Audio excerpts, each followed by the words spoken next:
Bahkan kita harus terkadang merasakan sedih. Kenapa? Begitu hati kita patah, dari celah-celah patahan hati itu seringkali masuk cahaya hidayah.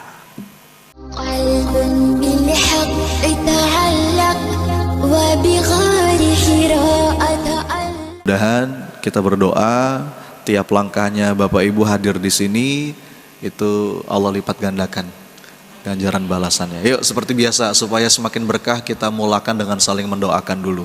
Mana tangan kanannya? Usap-usap yang di sebelah kanannya. Ya, ikuti kata-kata saya, saudaraku. Mudah-mudahan pagi hari ini Allah karuniakan ilmu yang bermanfaat. Kalau lagi sempit, Allah lapangkan. Kalau lagi sulit, Allah mudahkan. Kalau lagi sedih, Allah bahagiakan dunia akhirat. Amin ya rabbal alamin. Gantian tangan kiri sekarang, usap yang sebelah kirinya. Saudaraku, makasih ya sudah didoakan.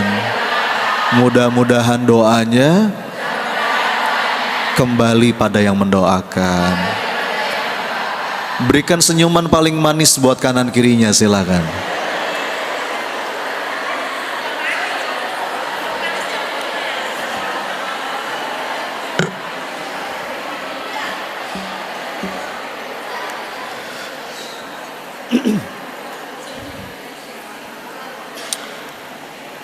Alhamdulillah ibu-ibu,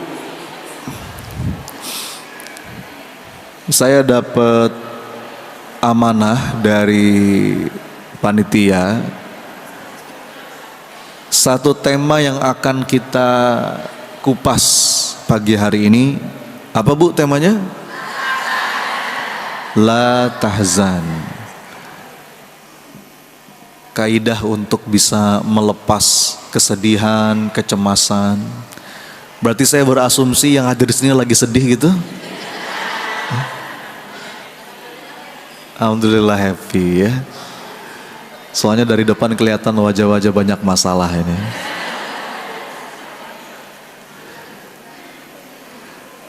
Sebetulnya la tahzan innallaha ma'ana ini salah satu mantra penting dalam hidup yang kita dapat dari Quran surat At-Taubah ayat ke-40. Ya. Itu salah satu ayat yang betul-betul saya jadikan pegangan Bu dalam hidup. Quran surat At-Taubah ayat 40. Ibu-ibu tahu latar belakang cerita, latar belakang kisah dari ayat itu? Latar belakang kisahnya adalah ketika Rasulullah itu atas petunjuk dari Allah memutuskan untuk hijrah dari Makkah menuju Madinah bersama sahabat mulia Sayyidina Abu Bakar As-Siddiq. Tahu kisahnya ya? Dalam perjalanan hijrah itu Bapak Ibu, Rasulullah itu dicari, hendak dibunuh. Bahkan dibuat sayembara oleh para musyrikin Quraisy. Sayembaranya apa? Pokoknya cari Muhammad sampai dapat, baik dalam keadaan hidup atau mati. Siapa yang bisa menemukan Muhammad, kata mereka, hadiahnya gak tanggung-tanggung Bu. Dalam beberapa riwayat disebutkan 100 ekor unta merah. Unta merah itu Bu, itu bisa dikatakan di zaman Nabi harta yang paling mahal. Mungkin kalau hari ini apa ya, kayak mobil yang paling mahal gitu Bu. Ya, Pajero mah masih murah. Ya pokoknya yang mahal lah gitu ya. Unta merah tuh unta yang paling mahal, yang paling bagus. Bayangin Bu, sayembara, temukan seseorang kalau dapat hadiahnya 100 Pajero misalkan. Siapa yang gak mau Bu? Semua bergerak. Semua bergerak. pemuda-pemuda Quraisy dari berbagai macam kabilah itu mencari, hendak menangkap, bahkan membunuh Rasulullah Muhammad SAW. Kemudian Rasulullah berstrategi, berangkat dari Mekah ke Madinah itu tidak lewat jalur yang biasa, tapi lewat jalur yang lain. Nah ini penting nih. Jadi strategi, rencana, perhitungan itu perlu kita lakukan. Jangan sampai atas dasar tawakal, kita mau bergantung aja Ustadz sama pertolongan Allah. Tapi kita nggak berstrategi, enggak dong. Kita berstrategi, kita punya rencana, kita berhitung. Rasul juga sama. Rasulullah lewat jalan yang tidak biasa. Bahkan salah satu strateginya Rasulullah itu, Rasul naik ke atas gunung, namanya gunung apa? Jabal Thur, Gunung Thur. Ini kalau ibu-ibu pernah umroh atau haji, pasti pernah tuh berziarah ke Jabal Thur ya. Minimal kita lihat dari bawah. Di puncak Jabal Thur itu ada satu gua, namanya Gua Thur. Dan bagian dari strategi Rasulullah itu bersembunyi dulu tuh selama beberapa waktu, selama beberapa hari di Gua Thur itu. Ya. Melibatkan ada anaknya Abu Bakar namanya Asma binti Abu Bakar yang membawakan makanan diam-diam ke atas gunung itu. Ada lagi anaknya Sayyidina Abu Bakar yang lain namanya Abdullah bin Abu Bakar yang itu tugasnya menggembala domba supaya menghapus jejak. Jadi ini perencanaan yang matang, Bu. Perencanaan yang matang. Ya. Akhirnya dalam beberapa riwayat diceritakan sebetulnya beberapa pemuda Quraisy itu sudah curiga. Jangan-jangan di atas itu tuh. Bahkan ada beberapa yang sudah sampai naik ke atas, Bu. Dan udah di depan gua. Sudah di depan gua. Diceritakan oleh Sayyidina Abu Bakar dalam beberapa riwayat, seandainya mereka nunduk dikit aja, itu ketahuan, Bu. Betul nggak? Dan diceritakan pada saat itu, Bu, Abu Bakar bergetar, cemas, takut, khawatir, meneteskan air mata. Mohon maaf ya, Bu, Sayyidina Abu Bakar bukan orang yang pengecut. Dia mah nggak takut terjadi apa-apa pada dirinya. Tapi siapa yang dia takutkan? Rasulullah. Abu Bakar tuh yang dipikirin kekasihnya Rasulullah Muhammad SAW. Jadi nggak bisa dipungkiri, nggak bisa ditutupi. Abu Bakar kelihatan sekali panik, cemas, takut, sampai netes air mata dan melihat Sayyidina Abu Bakar yang seperti itu. Lalu Rasulullah berkata, perkataan Rasulullah ini Allah abadikan dalam Quran surat At-Taubah ayat ke-40 tadi. Apa kata Nabi? La tahzan, innallaha ma'ana. Jadi la tahzan itu bisa diartikan jangan takut, jangan sedih, jangan cemas gitu, Bu. Karena Allah bersama kita. Aduh, Bu, itu mantra kehidupan yang penting banget untuk kita pegang. Perasaan bersama Allah itu mestinya membuat kita tenang. Nih, sekarang saya mau ngasih contoh deh. Bu, di sini ada nggak sih, Bu, dulu yang pernah ngalamin punya rumah di kampung? Pernah nggak ngalamin punya rumah di kampung? Mungkin rumah nenek kita gitu ya. Ibu inget gak kalau rumah orang-orang zaman dulu tuh kamar mandi sama ruang utama terpisah? Bu ya, pernah ngalamin gak, Bu? Dulu saya pernah ngalamin tuh, Bu, waktu kecil ya. Biasanya saya waktu itu, Bu, namanya anak-anak ya, itu kalau malam-malam kebelet gitu, Bu ya, malam-malam mau pipis, mau buang air, itu karena jauh, Bu, takut tuh. Betul gak? Belum lagi, Bu, kalau dari keluar rumah tuh mau ke kamar mandi ngelewatin kebon gitu, Bu ya. Ada pohon apa tuh, Bu? Ya, pohon nangka, pohon pisang. Aduh, itu imajinasi udah kemana-mana tuh, Bu ya. Takutnya ada apa. Nah, coba saya mau nanya Bu, sebagai seorang anak kalau misalkan malam-malam mau ke kamar mandi, mau ke belakang, dalam keadaan seperti itu, apa yang saya lakukan? Apa yang saya lakuin? Hah? Lari? Saya bangunin siapa? Mungkin saya bangunin ibu, mungkin saya bangunin nenek, ya enggak? Mah, atau nek, nin, temenin, kakak mau pipis, ya enggak? Bangunlah tuh bibi kita, nenek kita, atau ibu kita, ditemenin kita.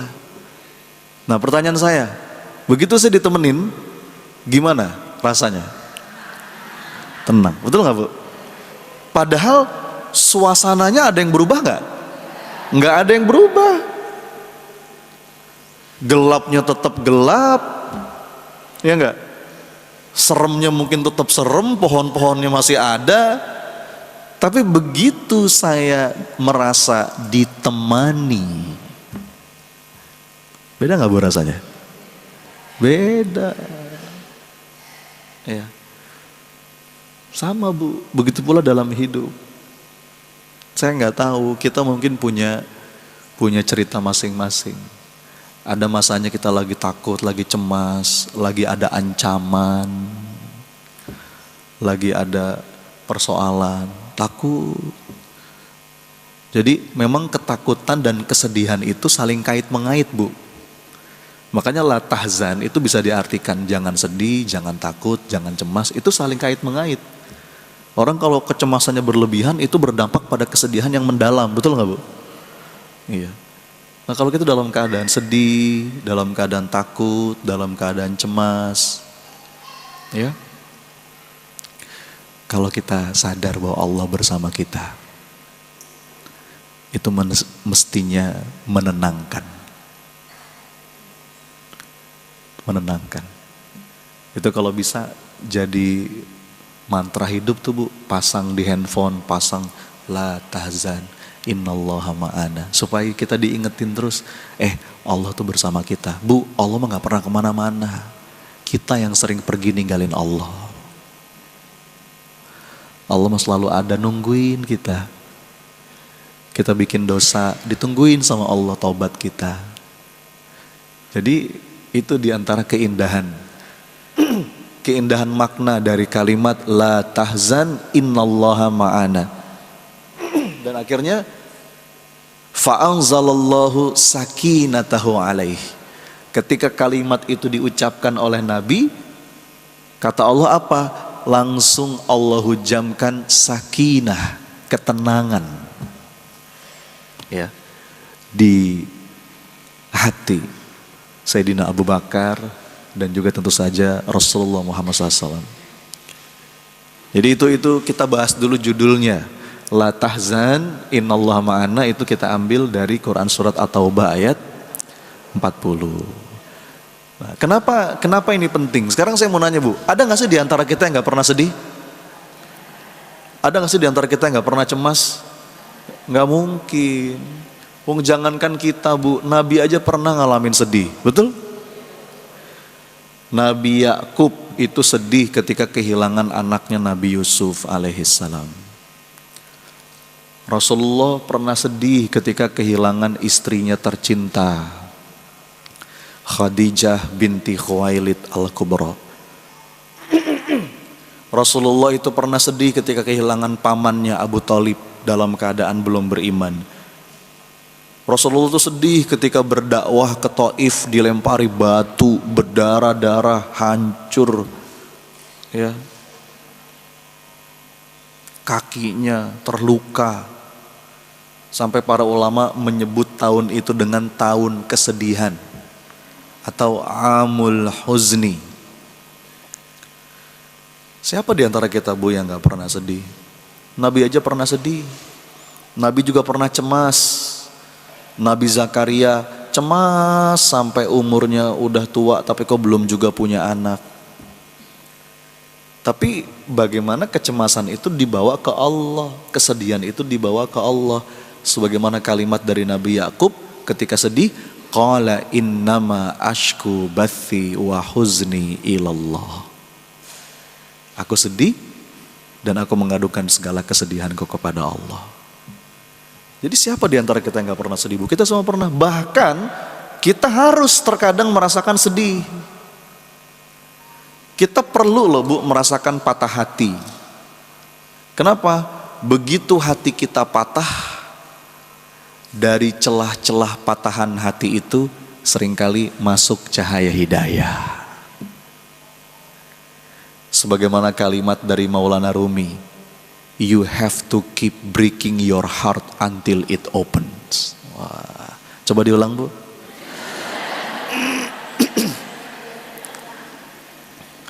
Apa artinya? Terkadang kita perlu merasakan hati yang patah supaya dia terbuka. Nih, Bu, begitu hati kita patah, macam-macam tuh, patahannya karena kecewa, patahannya karena kesedihan, pokoknya patah hati lah.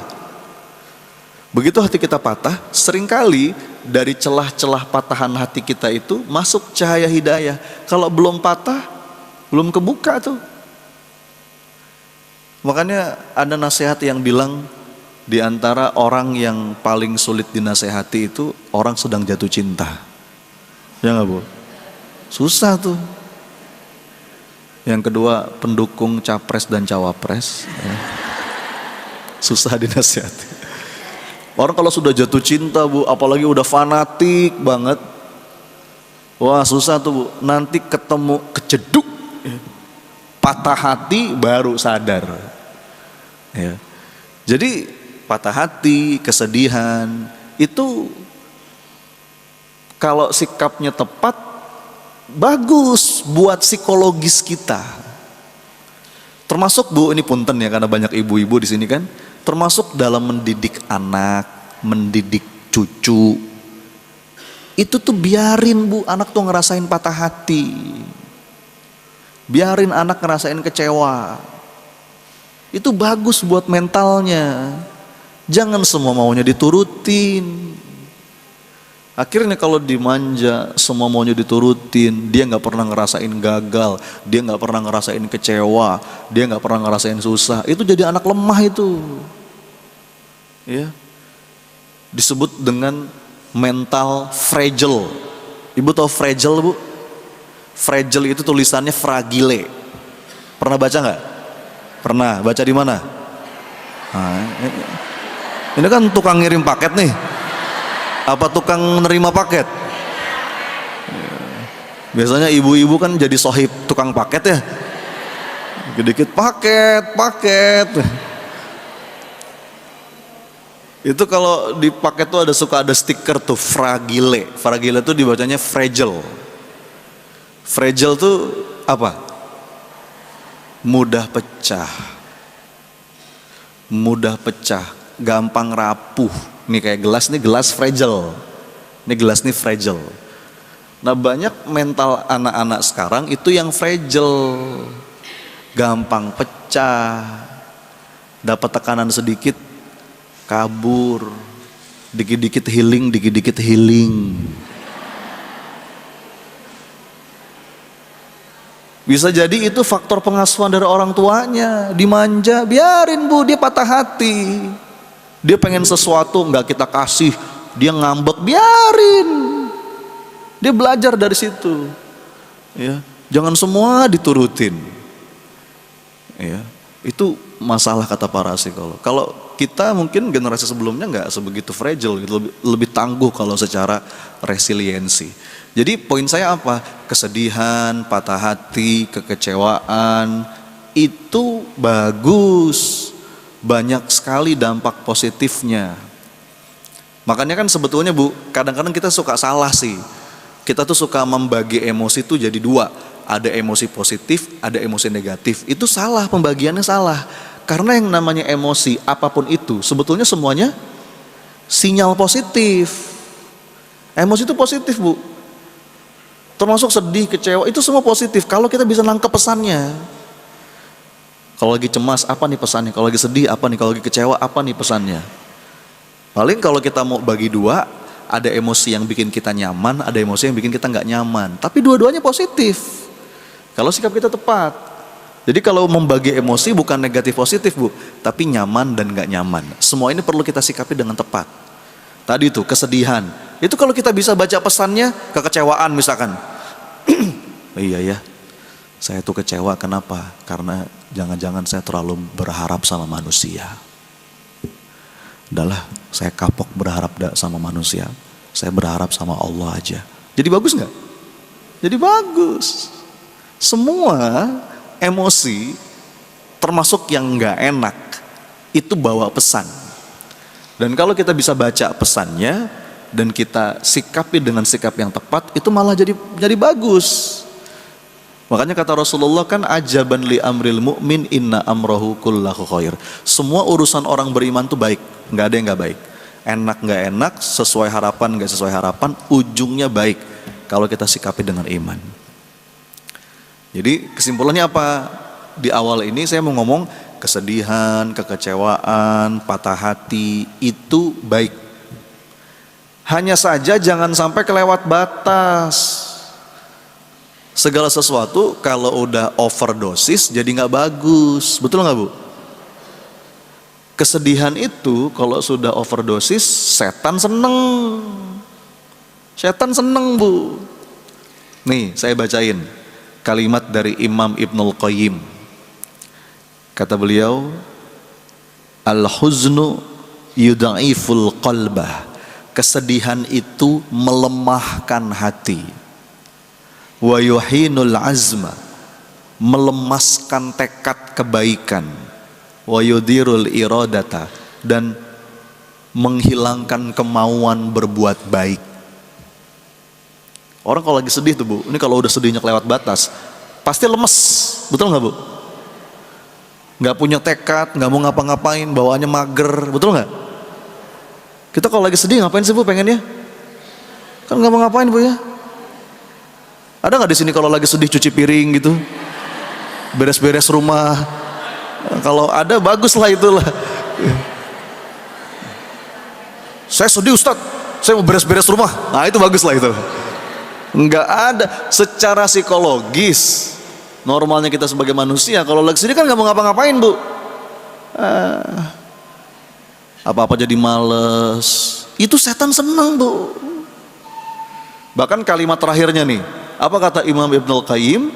La syai'a ahabbu ila syaitani min huznil mu'min.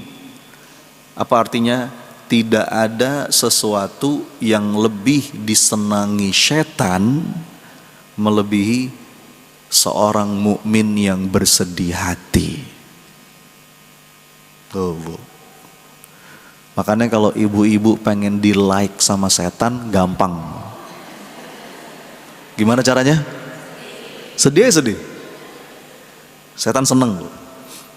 Mukanya ditekuk gitu kan. Ngakunya beriman, padahal kata para ulama orang beriman itu mestinya orang paling bahagia Bu dalam hidupnya. Dengan kacamata iman kita selalu bisa menemukan keindahan dalam setiap takdir kehidupan. Makanya indikator yang paling jelas qalbu itu hidup, iman itu terhujam ke dalam jiwa apa? Bahagia Bu. Qul bifadlillahi wa birahmatihi fabidzalika falyafrahu. Happy, wajahnya cerah, ceria. Para sahabat tuh Bu ya, Rasulullah, para sahabat, para ulama itu wajahnya tuh cerah, ceria Bu, enak dilihat. Apakah mereka nggak punya masalah? Masalahnya banyak. Kita mah nggak ada seujung kukunya, betul nggak? Nggak usah jauh-jauh deh Bu. Nih, masalah kita sama masalah saudara-saudara kita di Palestina, di Gaza, jauh nggak Bu? Jauh. Kita mah cengeng Bu. Anda lihat ya, Anda lihat tayangan-tayangan, ya Allah, ya Rabb, betapa teguhnya iman mereka, kehilangan segalanya Bu. Masih aja kalau di kamera tuh happy, ya. Kita semuanya nyaman, masih baut aja mukanya, komplain terus. Para sahabat dikisahkan di antara ciri penghuni surga itu Bu, itu mukanya enak dilihat, ya, cerah, senyum, Kenapa? Apakah mereka nggak punya masalah? Punya, tapi mereka sudah menumpahkan air matanya di atas sajadah di malam hari kepada Allah. Habis sudah. Maka ketika siang hari ketemu dengan manusia yang lain dengan wajah yang cerah ceria. Gitu. Coba lihat kanan kiri sambil senyum, silakan. Ayo.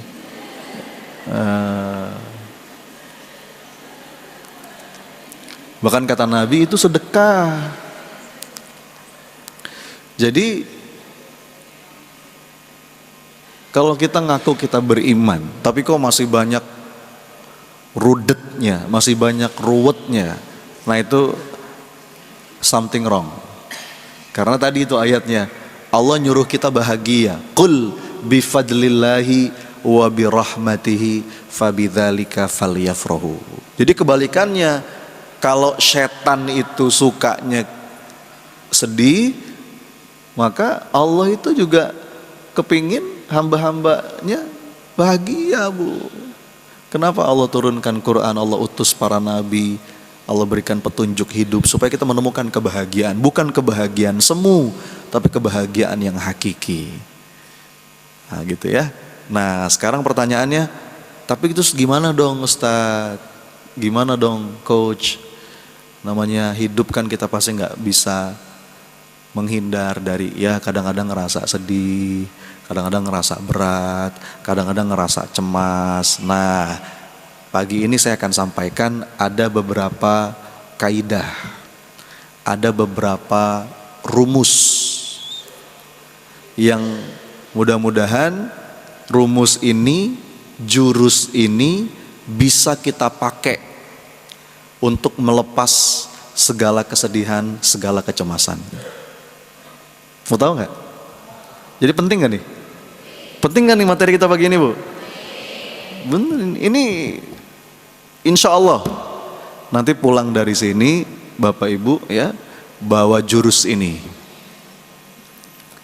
jurus untuk melepas kesedihan, jurus untuk melepas kecemasan, apapun lah, pokoknya segala emosi yang membuat batin kita nggak nyaman. Itu diantara jurus pentingnya untuk ngelola suasana batin agar dada kita lapang, agar kita tenang, agar kita nggak tenggelam dalam emosi yang nggak nyaman itu. Ini jurusnya. Karena gini Bu, ada beberapa kesalahan orang ketika mengelola emosi, terutama emosi-emosi yang nggak nyaman ya. Apapun lah, Anda boleh sebut. Sedih, marah, kecewa. Paling tidak ada 3 kesalahan. 3 kesalahan itu, yang pertama ditekan, dipendem, ya, repressing. Jadi dia sebetulnya nggak baik-baik saja, tapi dia pura-pura baik-baik saja. Kamu kenapa? Enggak, aku nggak apa-apa. Kenapa? Enggak, aku nggak apa-apa kok. Dia berusaha menekan itu. Itu bahaya loh Bu. Itu nggak sehat secara mental. Itu bisa jadi bom waktu. Jadi Anda tuh nggak mau deal sama emosi itu. Diteken-teken gitu. Itu suatu hari kalau terpantik dikit aja bisa meledak gitu. Itu bakal mengubah karakter kita.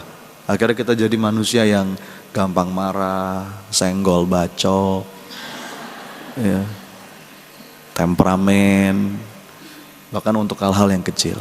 Itu kesalahan pertama, ditekan-tekan, ya, dipendem. Itu bahkan bisa jadi bom waktu itu. Atau yang kedua, dilampiaskan tapi dengan cara yang tidak jernih. Ya. Jadi lega sih tapi ngerusak, destruktif, nyakitin orang. Ya, ngamuk-ngamuk, lempar piring, apalagi? Teriak-teriak. Enggak begitu. Ya, ngebut-ngebut. Ya. Di jalan. Itu juga nggak tepat. Itu nggak tepat. Ada lagi kesalahan yang ketiga. Tadi yang pertama apa kesalahannya? Ditekan. Yang kedua, dilampiaskan tapi dengan cara yang tidak baik. Atau yang ketiga, melarikan diri, diabaikan. Jadi apa? Kabur, escape, gitu. Dia cari pelarian. Jadi nggak diselesaikan itu. Dia nggak mau duduk sama emosi itu. Kenapa? Kalau duduk mungkin sakit. Padahal kalau kita mau duduk bentar aja, kita cenderung bisa berdamai kok. Tapi dia nggak mau, dia lari. Ibu-ibu kan juara lomba 1 lari ya. Lari apa? Lari dari kenyataan. Lari, escape, jalan kemana? Ya, atas nama healing, pergi kemana? Bahkan naudzubillah ya, ada yang pelariannya ke obat-obatan, minum-minuman keras. Itu nggak menyelesaikan itu. Itu 3 kesalahan dalam mengelola emosi. Apapun judul emosinya, sedihkah, kecewakah, marahkah. Nah terus yang benar gimana dong Ustaz? Nah ini mau kita bahas nih. Ini mau kita bahas. Nah, rumusnya itu Bu, insya Allah Bu, ini sederhana, tapi powerful. Beneran. Sederhana sekali Bu, tapi ini jadikan pegangan, jadikan ini jurus yang terus Anda latih. Jadi walaupun kita tahu jurusnya Bu, kalau nggak pernah kita latih, nggak bisa. Ibu udah tahu jurusnya nih, dilatih habis ini. Makanya kalau kata Bruce Lee, Ibu kenal Bruce Lee? Kenal di mana Bu? Kalau kata Bruce Lee, dia ngomong gini, saya tidak takut dengan orang yang punya 1000 jurus. Nggak takut saya. Tapi saya takut dengan orang yang punya 1 jurus, diulangnya 1000 kali. Percuma orang punya 1000 jurus, tapi nggak pernah dilatih. Lebih takut orang itu punya 1 jurus, tapi dilatih ribuan kali. Mungkin jurusnya cuma mukul, tapi karena dilatih terus sekali pukul Bu, mematikan itu. Ibu-ibu nih sering alhamdulillah datang ke majelis taklim, belajar. Kan dapat banyak jurus tuh. Dipakai. Jangan cuman ditulis. Kan saya pernah bilang ya, itu proses belajar itu bukan cuman datang dengerin. Kalau itu namanya jiping. Apa jiping? Ngaji kuping. Terus pulang dari pengajian langsung berasa soleh. Mana ada kayak gitu. Yang ada malah nambah hisap Bu. Kamu ngaji setiap pekan nggak ada yang berubah dari akhlakmu, itu malah nambah hisab. Bagaimana setiap kali kita datang ke majelis ilmu, pulang kita komitmen, nih pengen saya amalkan ya Allah, pengen saya latih gitu kan. Ngaji tentang sabar, begitu pulang apa otomatis jadi sabar? Mana bisa ya, perlu dilatih. Nah Allah lihat tuh. Begitu pula yang mau kita bahas. Ini ada jurus, insya Allah kalau ibu-ibu pakai jurus ini, terutama dalam keadaan batin gak nyaman, apapun, sedih, kecewa, ya, patah hati, takut. Ini mudah-mudahan jadi jurus yang ampuh. Mau tahu nggak? Mau tahu nggak? Mau aja apa mau banget? Sederhana Bu, tapi powerful. Terus terang, ini udah saya simplifikasi lah. Ibu-ibu belajar teori tentang pengendalian emosi. Wah rumit. Itu bidang saya. Itu bidang saya. Iya. Ibu belajar tentang emotional intelligence. Iya. Tentang EQ, tentang emotional mastery. Teorinya banyak, tapi saya akan sederhanakan untuk ibu-ibu. Mau nggak? Bener nih. Jadi jangan gini loh. Kadang-kadang kita tuh suka kalau dapat ilmu, terus ngomongnya gini, Ah, gitu doang. Bu, kadang-kadang gitu doang itu hasil ngedalemin kerumitan. Bisa dipahami nggak? Iya. Jadi justru kata pepatah dalam bahasa Inggris, simplicity is the ultimate sophistication. Coba diulang, Bu.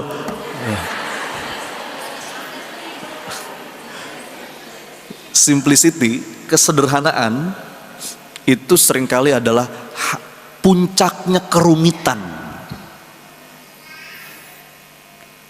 Jadi kadang-kadang kita dengar dari para ulama, oh gitu doang. Padahal gitu doang itu tuh, Bu, itu hasil belajar panjang tuh. Oh ternyata ini intisarinya. Ya. Saripati. Ya. Jadi ini jurus yang mau saya kasih ini setidaknya hasil belajar saya belasan tahun. Saya jadi trainer, ya, ngedalamin tentang happiness science, ngedalamin tentang pengendalian diri, pengendalian emosi. Betul, Bu. Ini pada intinya ini rumusnya. Waduh, mahal nih. Ya. Gampang, sederhana, Bu. Supaya gampang diingat, saya kasih judul jurusnya itu 3M. Coba diulang, apa? Apa itu 3M? Memakai masker, mencuci tangan, menjaga jarak. Bukan itu ya. Ini 3M yang lain. 3M untuk Anda bisa menjadi master dari emosi Anda. 3M agar Anda bisa mengendalikan, mengelola, melepas segala ketidaknyamanan batin. Udah siap? M yang pertama. Apa M yang pertama? Mengaku. Coba diulang. Sekali lagi. Ini M yang pertama. Ini pintu gerbang paling awal untuk pemulihan jiwa. Ngaku. Kenali apa yang Anda rasa, sadari itu, izinkan itu hadir dalam batin Anda dan akui. Akui. Ya Allah, aku sedih. Ya Allah, aku sakit hati. Ya Allah, aku kecewa. Ngaku. Ya. Kenapa? Karena beberapa orang itu denial. Tadi itu denial itu dia menyangkal. Ya, dia menyangkal. Kamu nggak apa-apa? Aku nggak apa-apa kok. Aku nggak apa-apa. Ya. I'm okay. Gwencana yo. Kita pura-pura baik-baik saja, padahal kita tidak sedang baik-baik saja. Padahal it's okay to not be okay. Waduh, itu judul drama Korea katanya, Bu. It's okay to not be okay. Nggak apa-apa kok kalau kita nggak baik-baik saja. Namanya juga manusia, Bu. Tadi saya bilang, Nabi aja pernah ngalamin yang namanya suasana batin yang itu mungkin bikin dia hampir sempit dadanya. Jadi nggak apa-apa, izinkan. Allow yourself to be human. Izinkan bahwa kita ini manusia. Kita bukan malaikat, kita bukan robot. Kita bukan AI. Iya, coba Ibu tanya sama AI. Ada kan di WhatsApp ya? Ibu tanya, wahai ChatGPT, apakah Anda pernah bersedih? Coba aja, pengen tahu jawabannya apa? Pasti jawabannya tidak. Saya ini robot, saya ini program. Dia mungkin tahu segalanya, tapi dia nggak pernah tuh ngalamin. Namanya bukan manusia. Lah kita kan manusia, Bu. Jadi akui, sadari. Segala sesuatu yang tidak kita sadari itu nggak bisa kita kendalikan. Makanya Bu, ini pintu gerbang awal pemulihan. Ini pintu gerbang awal penyembuhan batin. Ya. Karena orang itu kalau sudah ngaku aja Bu, udah ngaku aja, itu udah setengah jalan tuh. Termasuk penyakit-penyakit hati. Misalkan kemarin ada orang curhat sama saya, Mas Sony, saya tuh Mas masih suka sombong, saya tuh Mas masih suka ria. Dia udah ngomong gitu aja Bu, itu udah luar biasa. Dikit lagi sembuh itu. Beberapa orang aku nggak mau. Itulah bedanya penyakit fisik sama penyakit hati. Kalau penyakit fisik orang cenderung ngaku dan dia akan berjuang sekuat tenaga untuk penyembuhan. Ngaku. Ditanya dokter, gimana Pak Bu? Dok, pusing dok, sakit perut dok, lambung nih dok, pinggang nih dok. Ngaku kalau sakit fisik. Tapi kalau penyakit hati orang cenderung denial, nggak ngaku. Kamu sombong ya? Enak aja saya sombong, kamu yang sombong gitu. Padahal Bu, kalau penyakit fisik itu bisa menggugurkan dosa kalau kita ridho. Tapi kalau penyakit hati itu nambah dosa. Penyakit fisik apa sih paling efeknya? Penyakit fisik paling efeknya tidak bisa merasakan lezatnya makanan. Kalau lagi sakit fisik kan Bu, kadang-kadang sate juga nggak enak, semua nggak enak, es kelapa nggak enak, ya. Tapi kalau sakit hati, penyakit hati, yang hilang itu kelezatan ibadah. Nauzubillah. Ya. Kalau sakit fisik kan paling makan nggak enak Bu. Kalau penyakit hati Bu, ibadah yang nggak enak Bu. Ya. Kalau sakit fisik, tadi tuh. Kalau dia ridho jadi penggugur dosa, ya, semakin dia merasakan sakit makin gede yang dihapus dosanya, dan kalau meninggal bisa husnul khotimah.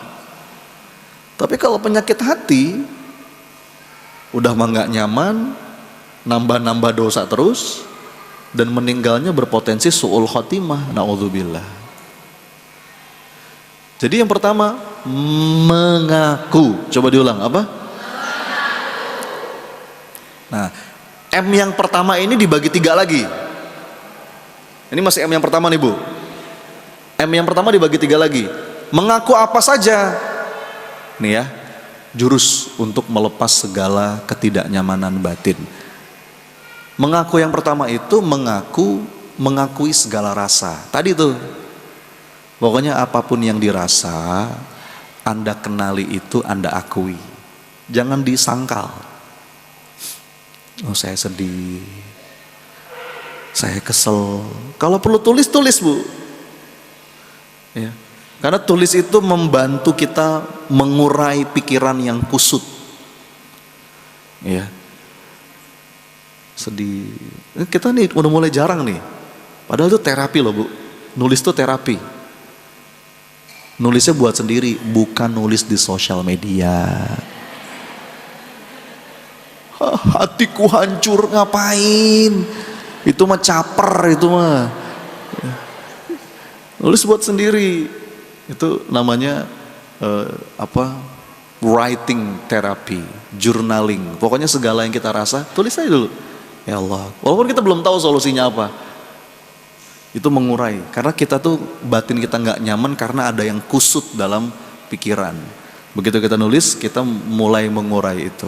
Jadi mengaku yang pertama itu mengakui segala yang kita rasa. Aku aja dulu. Nah, sekarang mengaku yang kedua. Ngaku apa? Ngaku apa Bu? Ngaku apa? Ayo. Kan saya udah duga.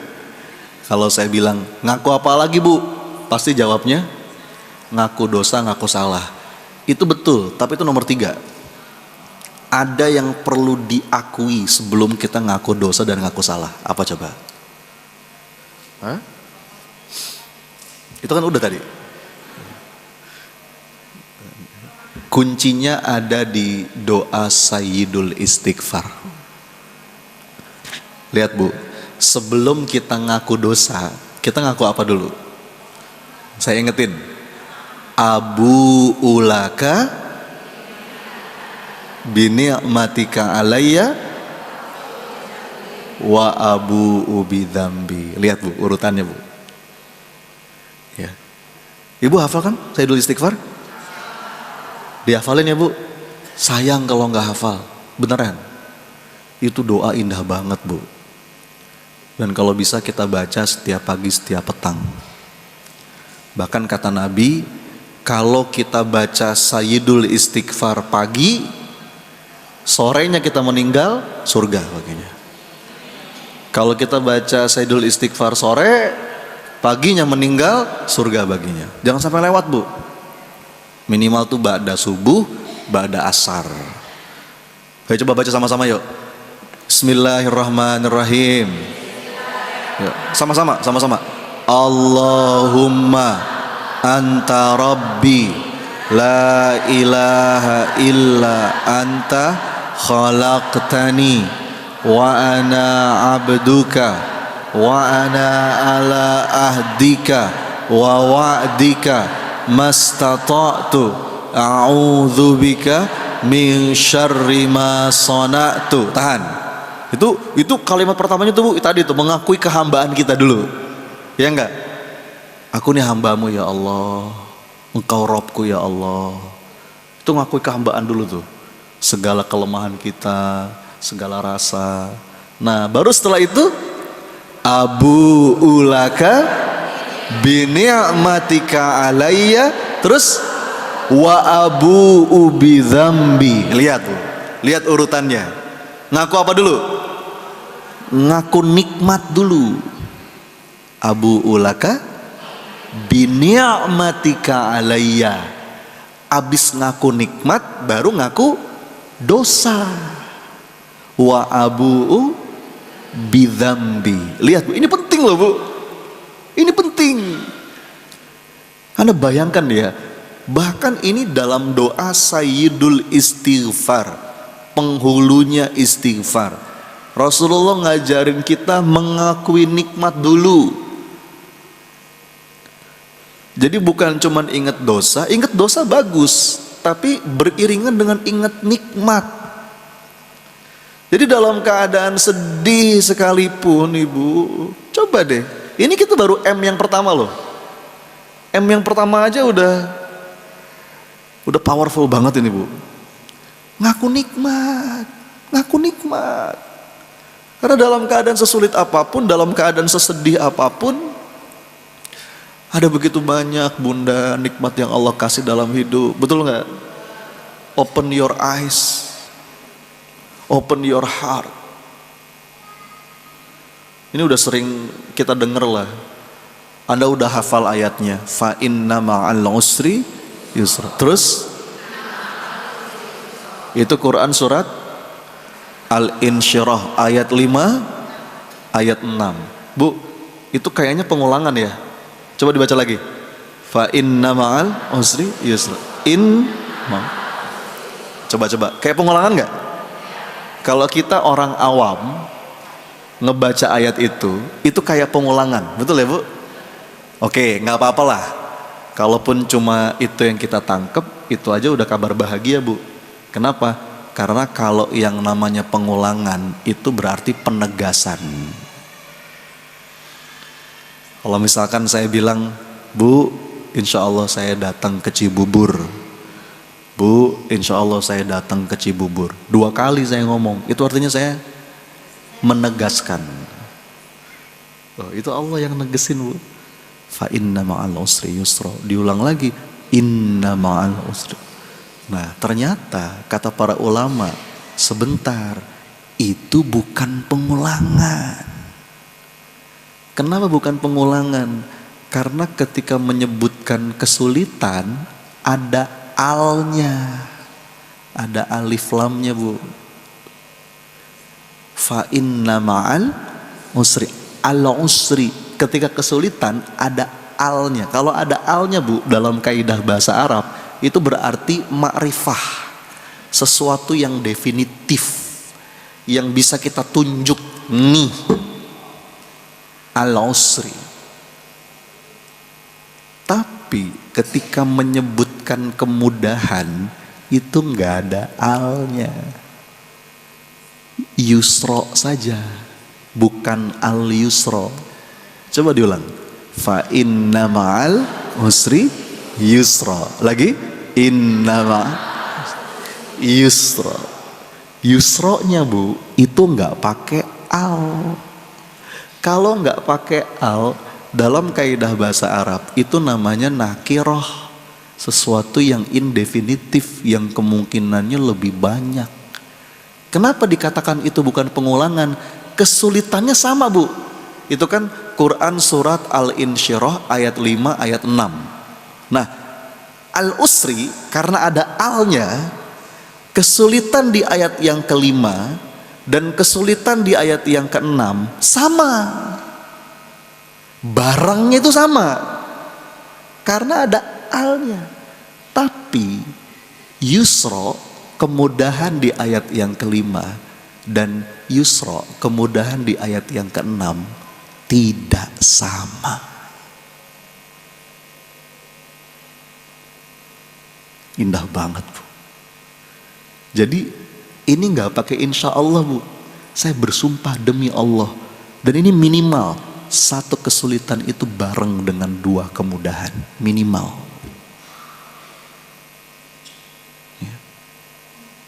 Jadi kalau Anda ngerasa, Ustaz, kesulitan saya banyak Ustaz, A, B, C, D, E, Anda punya 50 kesulitan. Bu, kalau Anda punya 50 kesulitan, saya bersumpah demi Allah, berarti bareng dengan itu minimal ada berapa kemudahan? 100 itu minimal. Demi Allah, ini gak pakai insya Allah. Masalahnya mata kita yang ketutup. Makanya saya bilang tadi, open your eyes, open your heart. Ketika Allah menutup satu pintu, di saat yang bersamaan Allah buka lagi dua pintu yang lain. Tapi terkadang kita terlalu lama menatap pintu yang tertutup itu. Ya Allah, kenapa pintunya Engkau tutup? Buka, nangis di depan pintu yang ketutup itu. Itu lihat, di situ Allah buka. Dan itu ma'a, bukan ba'da. Fa inna ma'a, fa inna ma'al, bersama kesulitan ada kemudahan. Bareng Bu. Oke, mungkin di sini masalah kita belum beres, utang kita belum lunas, ada masalah sakit kita belum sembuh. Oke, tapi lihat, bareng dengan itu ya Allah, anak-anak ngafal Quran, Allah kasih rezeki yang lain. Makanya kaidah penting dalam melepas kesedihan itu mengaku.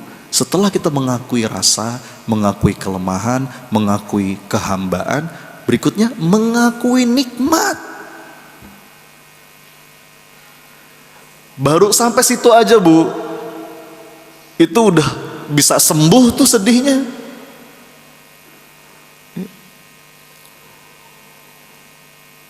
Ya Allah, alhamdulillah. Ya Allah, alhamdulillah. Ya. Temukan itu. Kadang-kadang gak kelihatan karena ketutup. Bentar nih, saya mau nanya nih Bu. Bu, saya punya tisu Bu. Kelihatan gak? Kelihatan ya? Ini kebayang lah ya jumlahnya ada berapa. Kelihatan ya? Nah, misalkan ini, saya iseng Bu, iseng. Isengnya gimana? Saya mau membalut tembok-tembok di masjid ini pakai tisu. Iseng aja, pengen nutup semua pakai tisu. Kaca-kacanya saya tutup. Jadi saya ambil satu, saya tempel. Oke? Ambil lagi satu, tempel di atasnya. Ambil lagi satu, tempel di sampingnya. Terus kayak gitu.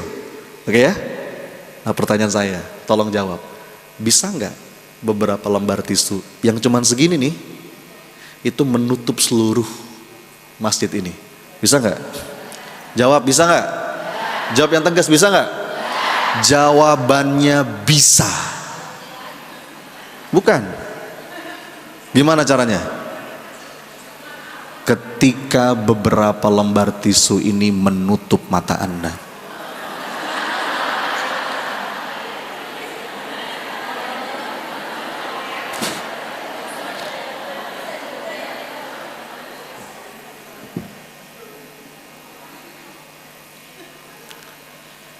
Poin saya apa?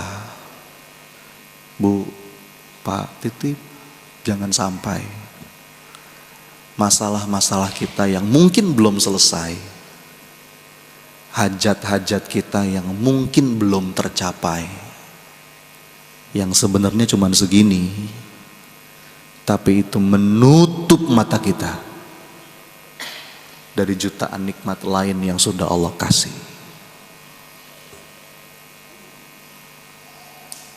Hidup saya susah, Ustaz, nggak ada nikmat Allah. Begini nih, anak taruh di sini nih. Makanya Bu, lawannya syukur itu apa? Kufur. Kufur itu masih satu padanan kata dengan kafir. Jadi kufur, kafir, itu kan bahasa Arab. Itu kalau kita turunkan, diserap dalam bahasa Inggris jadi kafir. Kafir itu apa? Nutup. Orang yang kufur itu orang yang nutup, tertutup. Orang kafir itu orang yang tertutup. Ya.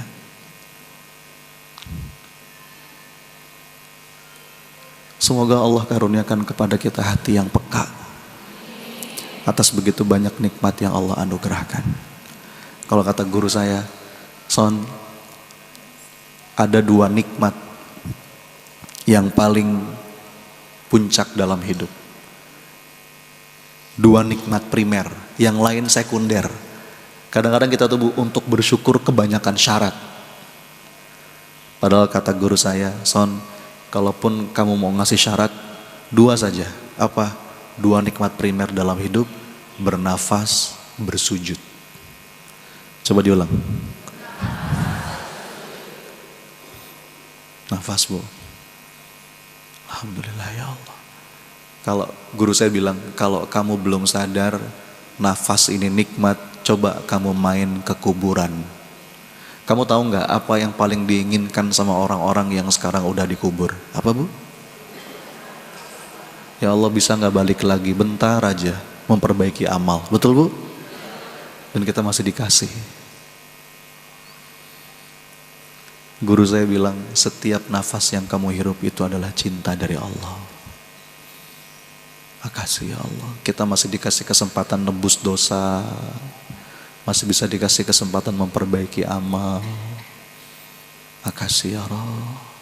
Yang kedua, Bu, bersujud. Sujud itu nikmat, Bu. Nggak semua orang dikasih hidayah untuk mau sujud, betul nggak?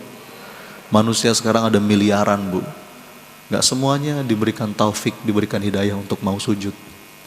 Makanya sujud itu nikmatin, Bu. Makasih ya Allah, Engkau karuniakan kepada hamba hidayah untuk mau sujud. Dan sujud itu kan sedekat-dekatnya seorang hamba dengan Rabbnya. Ketika seorang hamba itu diilhamkan untuk sujud, itu berarti Allah lagi pengen berdekat-dekat dengan hambanya. Udah yang lain mah sekunder, Bu. Primer itu dua itu. Makanya ada dua istilah yang perlu kita bedakan. Ada sujud syukur, ada syukur sujud. Apa, Bu? Sujud syukur, syukur sujud. Bedanya apa? Kalau sujud syukur, kita bersujud untuk mensyukuri suatu nikmat. Betul nggak? Ibu-ibu dapat rezeki apa? Sujud. Nah, itu sujud syukur. Ya, dapat hadiah apa? Suami mungkin dapat rezeki apa, kita sujud, makasih ya Allah. Anak diterima di kampus favorit, sujud, makasih ya Allah. Itu namanya sujud syukur. Atau pemain bola habis ngegolin bagi yang muslim ya, selebrasinya sujud. Itu sujud syukur, sujud untuk mensyukuri suatu nikmat. Tapi jangan lupa ada yang kedua. Yang kedua apa? Syukur sujud. Maksudnya apa? Lah, sujudnya itu sendiri yang kita syukuri. Makasih ya Allah, masih dikasih kesempatan sujud, masih bisa dengar suara azan, makan masih enak ya Allah, tidur masih nyenyak. Cobalah Bu, sesekali aja nih kalau pas lagi makan ya, Anda pandangin tuh piringnya, alhamdulillah ya Allah. Bahkan Bu, para ulama itu menceritakan, ini serius, ada hamba-hamba Allah yang mendapatkan ridho dari Allah hanya karena makan. Ada hamba-hamba Allah yang jadi kekasih Allah itu hanya karena makan. Kan biasanya Bu, untuk jadi kekasih Allah gimana? Mungkin tahajud, betul nggak? Ada seorang hamba yang tahajud nggak putus, jadilah dia disayang sama Allah. Ada yang lewat jalur sedekah, jadilah dia disayang sama Allah. Ternyata Bu, para ulama menceritakan ada loh hamba-hamba Allah yang itu betul-betul Allah sayang hanya karena makan. Lewat jalurnya jalur makan Bu. Loh kok bisa? Karena seorang hamba ini Bu, setiap kali mau makan dia tatap nasinya, dia berdoa setiap suapan. Ya Allah, alhamdulillah, makasih ya Allah.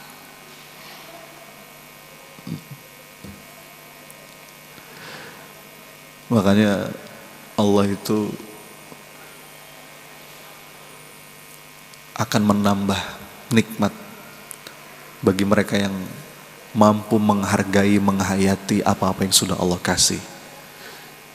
Jadi mengakui, ini masih M yang pertama nih Bu. Kita mau bahas berapa M? 3. Ini baru M yang keberapa? Yang pertama. M yang pertama apa tadi? Mengaku. Mengaku kan dibagi lagi ya. Yang pertama tadi tuh mengakui rasa, mengakui kelemahan, kehambaan. Nah yang kedua mengakui nikmat.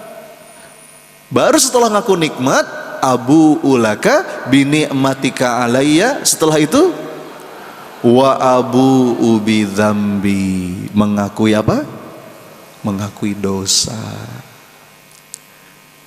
Baru ngaku dosa. Jadi dadanya lapang Bu. Kadang-kadang kalau cuma ngaku dosa tapi tidak beriringan dengan ngaku nikmat, itu menyempitkan dada. Akhirnya kita kayak putus asa gitu. Ya. Oh ini emang aku pantas mendapatkan ini semua, ini karena dosa-dosaku. Itu betul, itu bagus, tapi mesti berimbang ya. Jadi ada ngaku nikmat, ngaku dosa. Ya Allah, astagfirullah, Rabbi inni zolamtu nafsi faghfirli.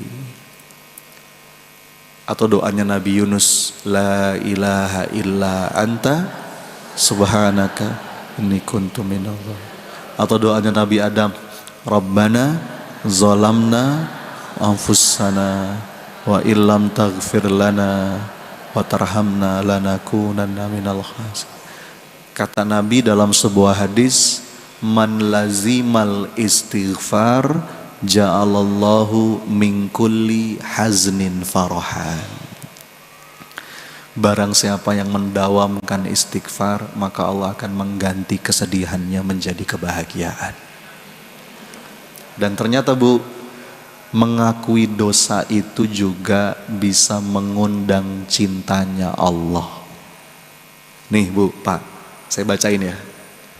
Ada tulisan bagus banget. Ini tulisan dari teman saya.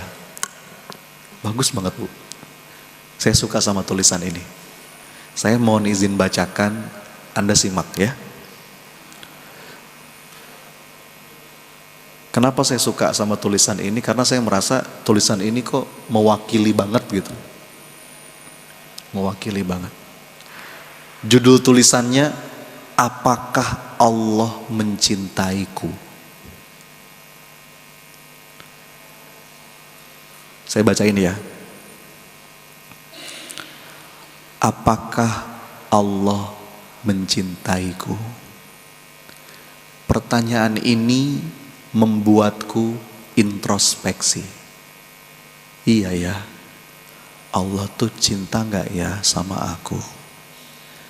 Kemudian untuk menjawab pertanyaan ini, aku coba menemukan jawabannya dengan membuka Quran.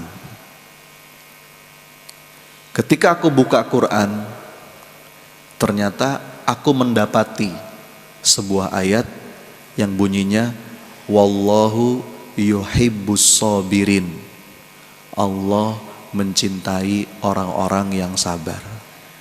Lalu aku lihat diriku, sepertinya ayat ini bukan untukku. Kenapa? Karena aku masih jauh dari sabar. Ini kayaknya bukan untukku. Aku coba cari lagi ayat yang lain. Aku buka lagi lembaran-lembaran dalam Quran. Kemudian aku menemukan sebuah ayat, ternyata Allah itu mencintai orang-orang yang berjihad, orang-orang yang bersungguh-sungguh dalam ketaatan. Lalu aku lihat diriku, kok sepertinya aku merasa ayat ini bukan untukku. Kenapa?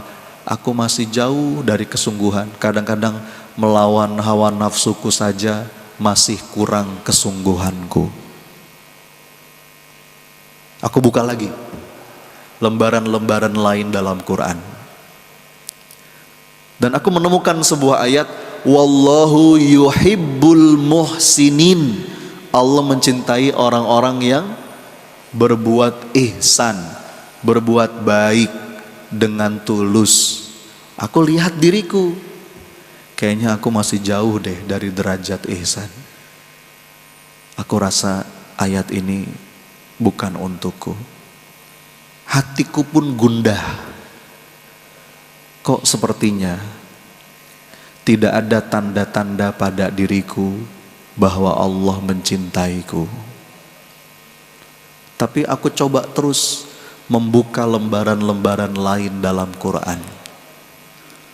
Ternyata aku mendapati sebuah ayat yang bunyinya innallaha yuhibbut tawabin wa yuhibbul mutatahhirin.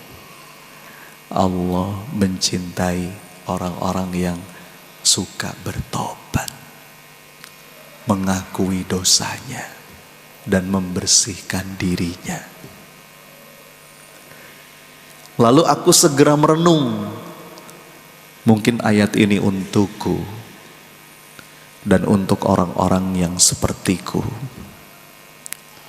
Maka segeralah lisanku berucap astagfirullah wa atubu ilaih. Rabbi inni zolamtu nafsi faghfirli. Ini indah banget, Bu. Jadi kaidah yang pertama, Bu, untuk bisa melepas kesedihan, kecemasan, kegalauan, itu adalah mengaku. Coba diulang. Apa saja yang perlu diakui? Satu, mengakui segala rasa, kelemahan, kehambaan. Yang kedua, mengakui nikmat. Karena dalam keadaan seberat apapun, dalam keadaan segelap apapun, saya bersumpah Bunda, demi Allah, bersamaan dengan itu Allah kasih banyak kemudahan. Betul? Tapi itu gak kelihatan seringkali. Kenapa? Karena mata kita tertutup. Temukan itu. Temukan dua kemudahan dalam satu nikmat. Dalam satu kesulitan. Kalau kata Abdullah bin Mas'ud, dia ngomong gini, seandainya kesulitan itu masuk ke dalam sebuah batu, maka kemudahan akan ikut mengejarnya masuk juga ke batu itu. Kemanapun kesulitan itu pergi, dikejar, Bu.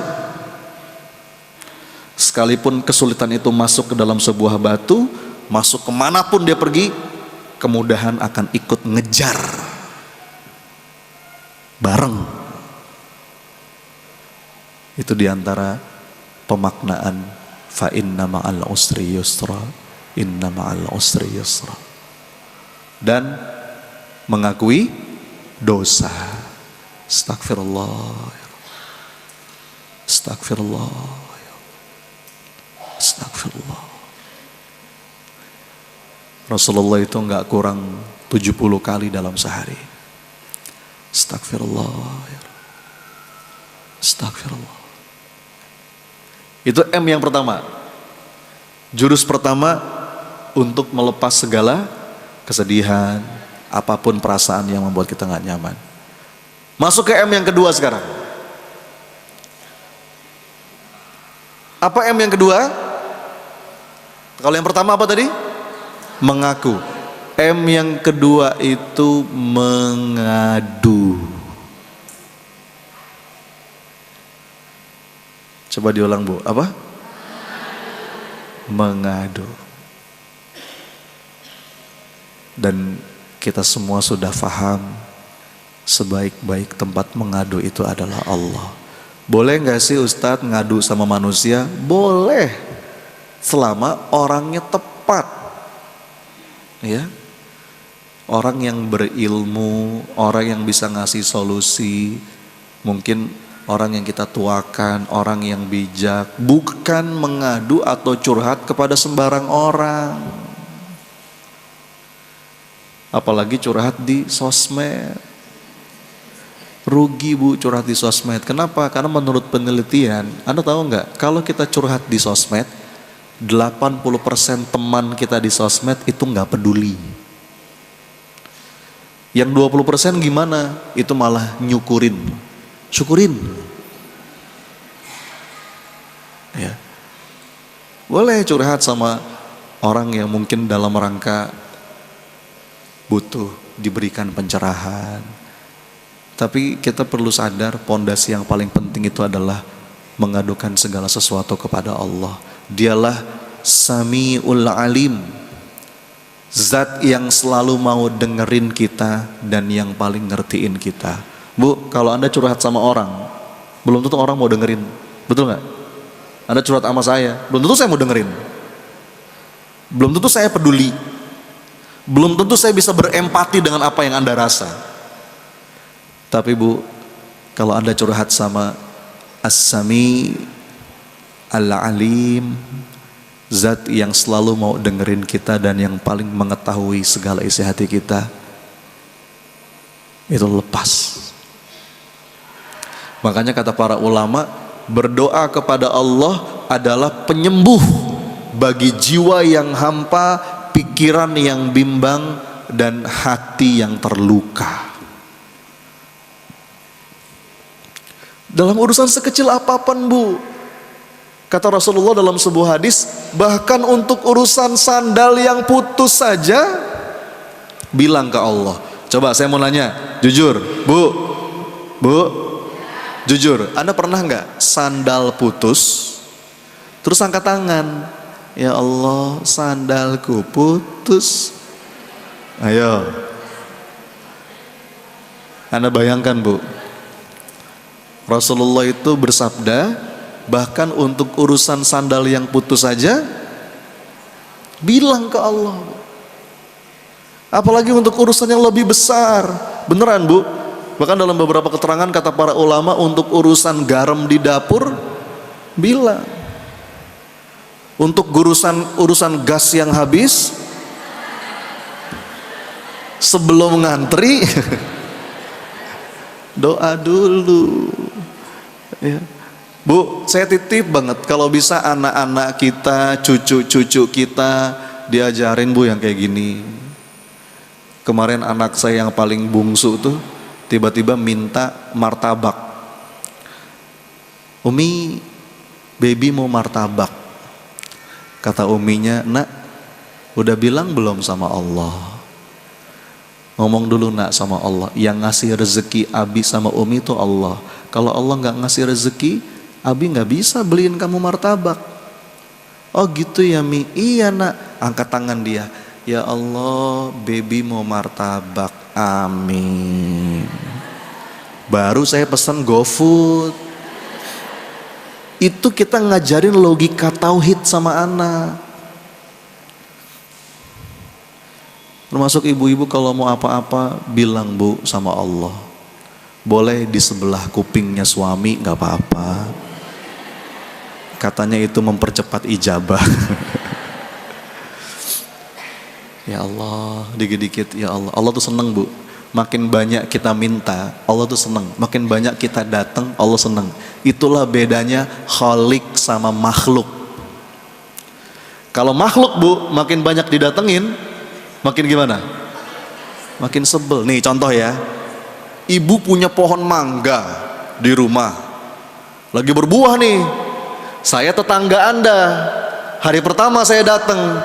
Bu, boleh minta mangganya? Jawab. Oh, masih senyum. Masih senyum. Nanti kira-kira 2-3 hari kemudian saya datang lagi. Bu, boleh minta mangganya? Udah mulai beda senyumannya tuh ya. Nanti 2 hari lagi saya datang, baru saya lewat depan rumah, Anda udah bilang, mau minta mangga kamu ya. Itulah makhluk. Makhluk itu Bu, makin sering didatengin, makin sebel. Tapi kalau Allah Bu, makin sering kita datang, Allah makin senang. Ya Allah, dikit-dikit, ya Allah, dikit-dikit, ya Allah. Kalau kata Maulana Rumi Bu, Rumi itu punya syair begini, bagus banget. Aku hadir, tapi engkau tidak datang. Itu dalam banget Bu. Allah itu nungguin kita Bu setiap saat. Sepertiga malam terakhir Allah nungguin kita. Kita tidur. Setiap waktu sholat Allah nungguin kita. Kadang kita telat datangnya. Bahkan setiap saat mengadu, ya Allah. Ya. Lalu mau menumpahkan segala rasa. Kayak kalimat Nabi Yakub tadi, qala innama ashku bathi wa huzni ilallah. Itu penyembuh banget Bu. Mengadu kepada Allah tuh bisa lewat doa, bisa lewat zikir, bisa lewat sholat. Sholat tuh yang paling lengkap. Berdekat-dekat dengan Quran. Jadi intinya jeda. Jeda itu penting. Ya. Supaya kita tidak reaktif. Pokoknya kalau ada apapun emosi yang muncul di ruang batin, jangan ikutin pikiran otomatis. Karena kalau pikiran otomatis itu sering ditunggangi sama syaitan. Namanya was-was. Jeda dulu. Jeda itu penting Bu. Ya. Saking pentingnya jeda, kita diminta 1 hari minimal 5 kali jeda. Betul? Lewat apa? Sholat itu jeda Bu. Bahkan kata Nabi, ya Bilal, arihni bis sholah. Wahai Bilal, istirahatkan kami dengan sholat. Anda bayangkan Bu, Rasulullah itu memandang sholat sebagai istirahat. Kan beda banget sama kita ya. Kalau kita memandang sholat beban, padahal sholat itu untuk melepas beban. Banyak masalah dalam hidup terjadi karena kita nggak jeda. Termasuk ibu-ibu kalau mau belanja, jeda ya Bu ya. Jeda. Pokoknya ada keinginan belanja, jeda dulu. Karena kadang-kadang kita butuh waktu aja Bu. Butuh waktu aja kadang-kadang. Ada kemarin di Bogor, ada seorang ibu curhat sama saya, sampai nangis gitu. Ustadz, kenapa Bu? Ustadz, doain saya Ustadz, supaya saya tegar. Kenapa Bunda? Saya baru ditinggal sama suami saya Ustadz, meninggal dunia.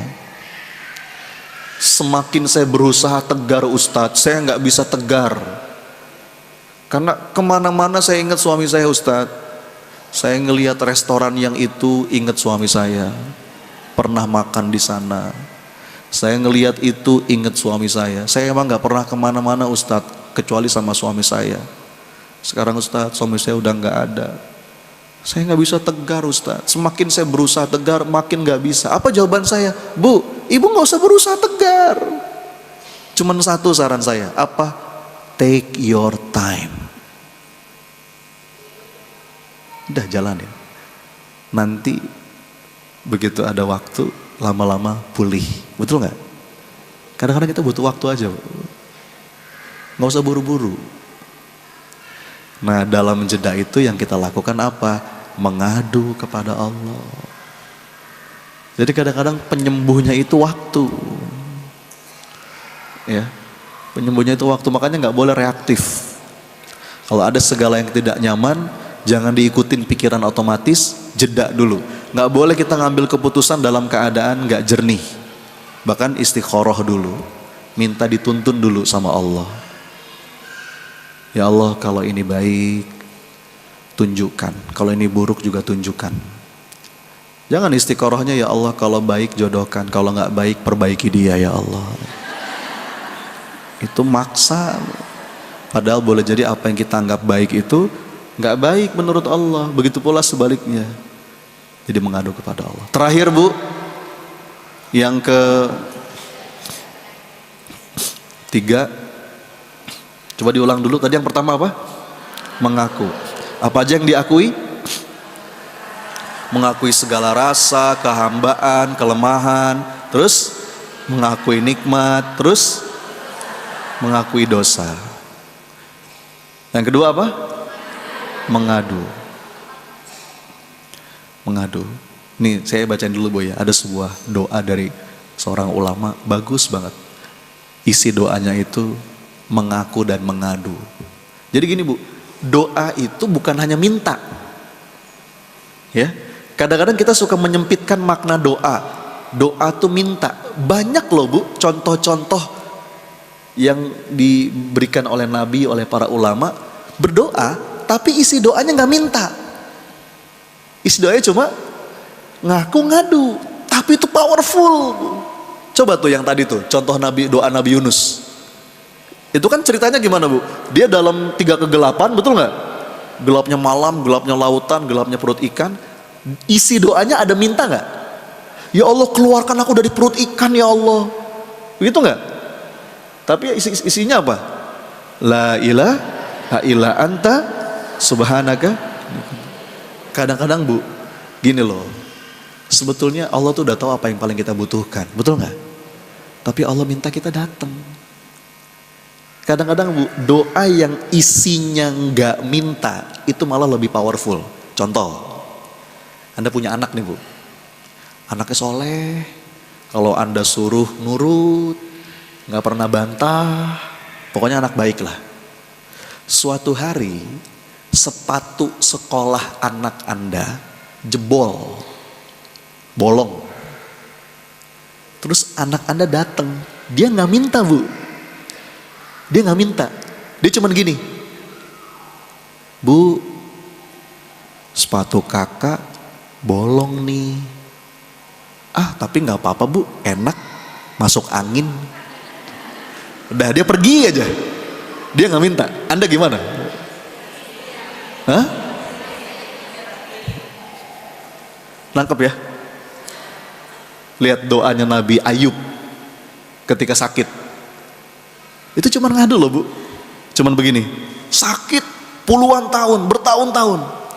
Tapi doanya, Rabbi anni masaniyad durru wa anta arhamur rahimin. Dalam kalimat doanya tidak ada minta sembuh. Tidak ada. Cuman apa?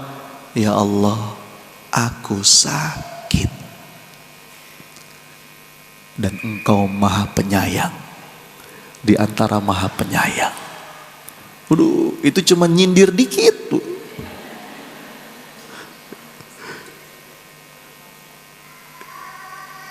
Kadang-kadang Bu, kadang-kadang ya, kata para ulama, justru doa-doa kita yang paling powerful itu bukan doa yang spesifik. Kadang-kadang kita doa terlalu spesifik sih Bu. Ya Allah pengen punya mobil warna merah mereknya ini, Kalau bisa tahun depan. Ya Allah, pengen punya suami yang kumisan, gaji sekian juta per bulan. Kadang-kadang Bu, justru kata para ulama, doa yang powerful seorang hamba itu bahkan kadang-kadang di saat dia udah nggak bisa ngomong apa-apa lagi Bu, karena mungkin saking beratnya doanya cuman gini, ya Allah,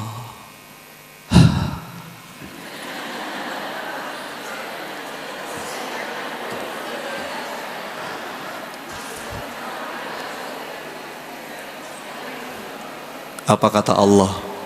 Ya, aku faham. Datanglah. Allah senang kalau kita datang. Bahkan kata para ulama, seandainya di dadamu begitu banyak keinginan, tetapi engkau tidak punya cukup waktu untuk meminta, maka sudah, jadikan saja seluruh doamu istighfar. Karena kalau Allah sudah memaafkanmu, beres sudah. Kadang-kadang Bu, saya kalau lagi nemenin jamaah tuh umroh depan Ka'bah, suka bingung ya Bu, minta apa ya Allah? Ya udah, langsung aja astagfirullah, Rabbikfir warham wa anta khairur rahimin. Allah udah tahu Bu apa yang paling kita butuhkan. Cuma Allah pengen kita datang, ngadu. Ya. Itu mestinya menenangkan. Ya. Terakhir yang ketiga Bu, kaidah untuk melepas segala kesedihan itu adalah M yang ketiga itu, menyibukkan diri dengan amal soleh. Karena fitrah kita itu sibuk. Manusia itu memang diciptakan untuk terus bergerak. Kalau kita nggak sibuk dalam kebaikan, kita pasti sibuk dalam keburukan. Makanya di antara obat kesedihan itu adalah sibukkan diri. Jangan ngurung diri di kamar. Enggak, temui orang, datang ke majelis taklim. Ya, itu bagian dari proses pemulihan. Rasulullah itu Bu, ketika sedih ditinggal ibunda Khadijah, sedih ditinggal pamannya Abu Thalib, Rasulullah nggak diem, malah bergerak ke Taif, jalan kaki. Ini ada dalilnya. Jadi kalau Anda sedih, Anda malah perlu bergerak. Ya, apa, lakukan kebaikan-kebaikan. Bahkan lebih top lagi ketika Anda bergerak untuk memudahkan urusan orang. Waduh, kalau guru saya bilang begini, Mas Soni, kalau masalahmu ruwet, udah kamu pikirin siang dan malam, jungkir balik, tapi kau belum selesai-selesai juga, coba deh berhenti sejenak saja mikirin masalahmu, keluar bantuin orang. Bantuin orang. Lakukan sesuatu yang memudahkan urusan orang.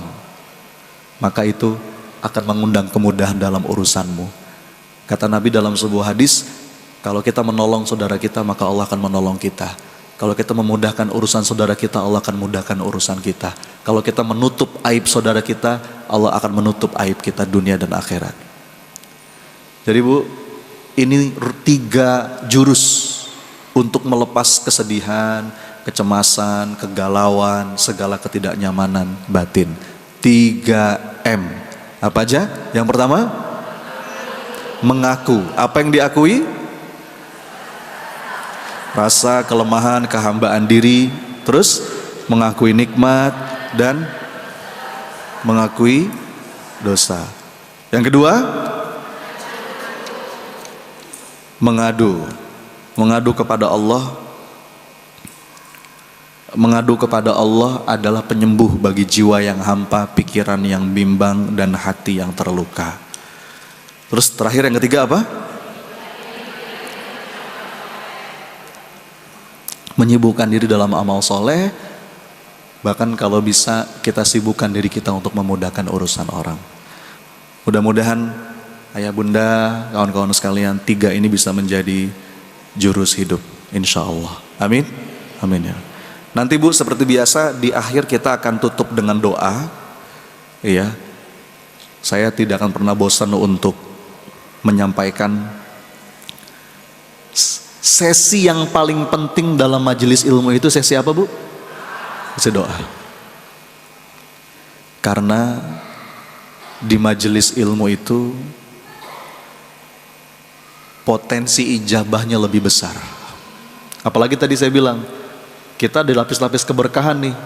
Hujan, silaturahim. Kata Nabi, majtama'a qaumun fi baitim min buyutillah yatsluna kitaballah wa yatadarasunahu bainahum illa nazalat alaihimus sakinah wa ghasyiyatuhumur rahmah wa khaffathumul malaikah wa dzakarahumullahu fi man indah.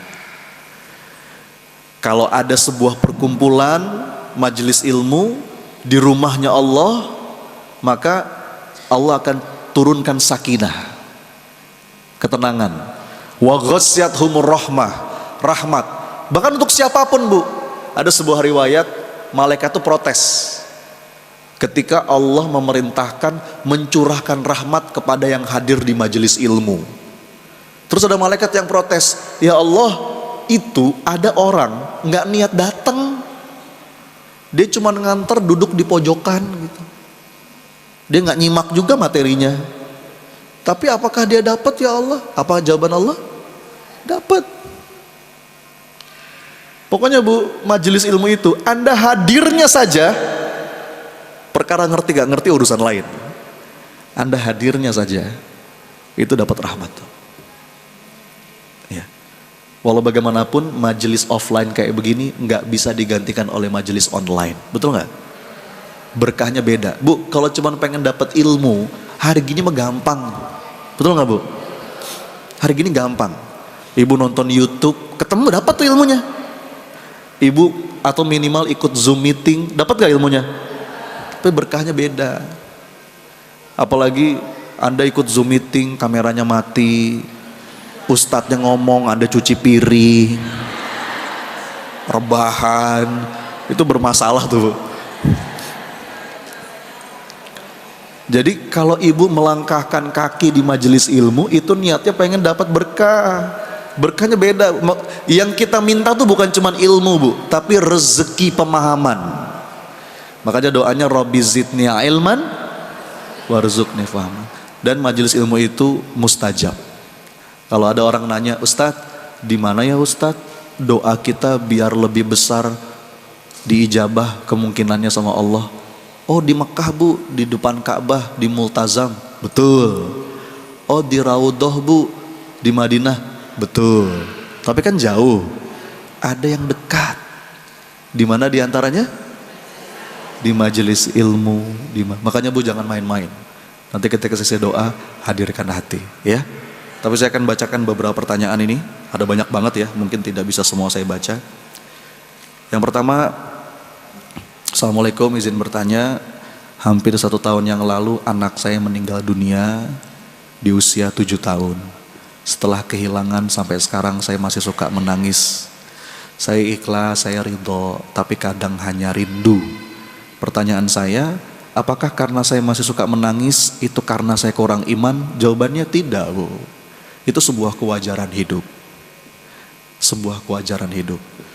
Dulu para sahabat pun masih suka menangis ketika mengingat kejadian-kejadian yang membuat dia bersedih. Ya, selama nangisnya itu bukan nangis meratap, ya. Nangisnya bukan nangis meratap. Nangis meratap tuh, kenapa ini terjadi? Itu nangis meratap tuh. Atau seandainya saja dulu begini, seandainya dulu begitu. Nah itu yang nggak boleh. Tapi kalau sekedar nangis kangen, nangis rindu, itu sangat wajar, itu sangat manusiawi. Nah tinggal kita konversi kerinduan itu jadi amal soleh, gitu ya. Kerinduan itu menjadi amal soleh. Jadi kalau kita lagi ingat anak, konversi jadi apa? Doa. Waduh, apalagi doa seorang ibu. Wah, ya. Apalagi ini anak baru 7 tahun ya Bu ya. Ya, besar kemungkinan juga belum balik. Jadi insya Allah bahagia di taman surga. Gitu ya. Oke. Assalamualaikum Ustadz, saya berbuat salah hari ini. Saya berkata-kata yang menyinggung hati anak saya, sehingga anak saya marah dan membentak saya.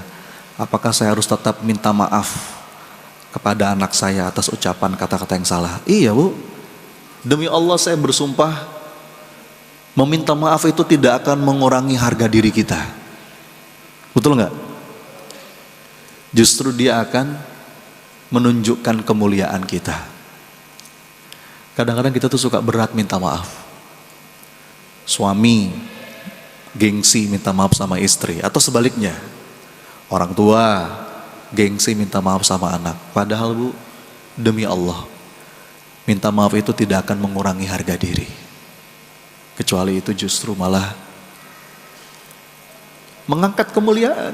Makanya kalau saya Bu, saya diajarin dari dulu sama guru-guru saya, Son, ringankan lisanmu untuk ngomong maaf kepada siapapun, kepada anak. Saya sampai sekarang Bu, dikit-dikit, nak maafin Abi ya. Abi jadi orang tua mungkin masih banyak kurangnya. Dikit-dikit, nak maafin Abi ya. Akhirnya apa? Dia pun begitu sama saya. Dikit-dikit minta maaf. Jadi gini Bu, saya ini berulang kali saya sampaikan. Kunci penting untuk punya anak yang baik, punya anak yang soleh, atau untuk mengubah siapapun lah, itu dimulai dari diri. Betul nggak? Saya mohon maaf ya, banyak orang ikut parenting, tapi ilmunya nggak bekerja. Kenapa? Karena salah mindset. Seakan-akan belajar parenting itu bagaimana cara mengubah anak. Bukan. Jantung dari ilmu parenting itu adalah bagaimana mengubah diri. Ibda binafsik, kata Rasulullah. You go first. Orang tua yang sudah cukup banyak ngasih contoh, seringkali nggak perlu banyak nasihat. Kalau kita ngerasa, kenapa ya Ustadz, saya tuh udah sering nasehatin tapi kok nggak ngefek, boleh jadi bukan nasihatnya yang kurang, tapi contohnya yang kurang. Ya. Kadang-kadang Bu, kalau sudah banyak contoh, kita sungguh-sungguh mengubah diri, itu nggak perlu pakai ngomong Bu. Darah Anda tuh mengalir di anak Anda. Kadang-kadang Anda nggak perlu pakai, nak sabar. Siapa yang nggak sabar?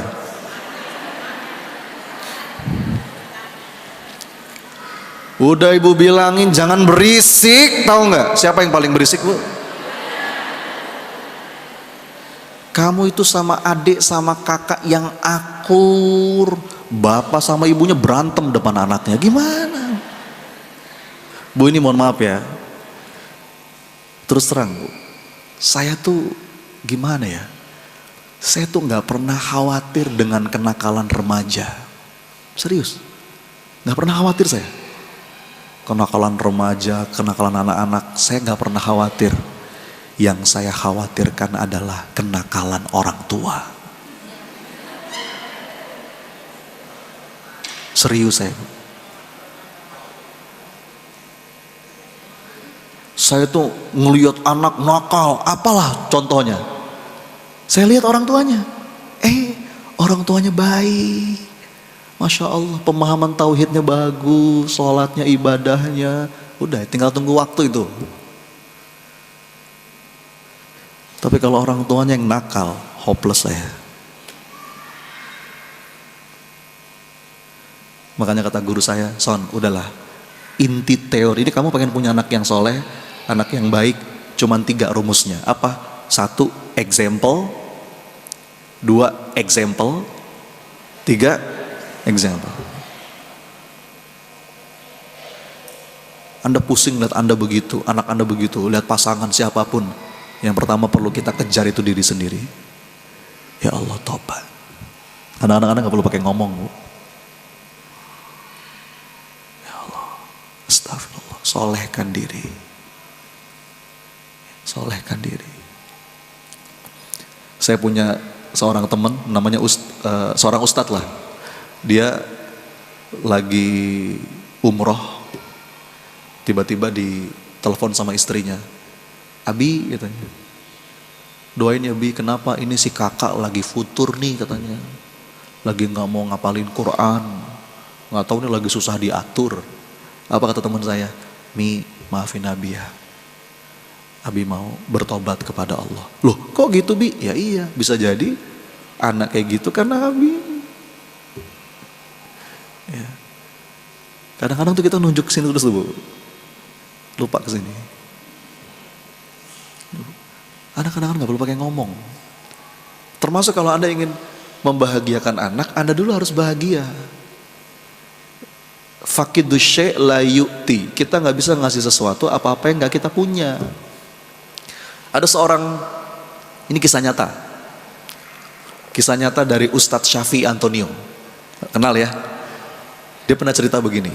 Dulu waktu beliau lagi kuliah di Australia Bu, kalau nggak salah ngambil doktor apa ya, kuliah ekonomi syariah itu di Australia.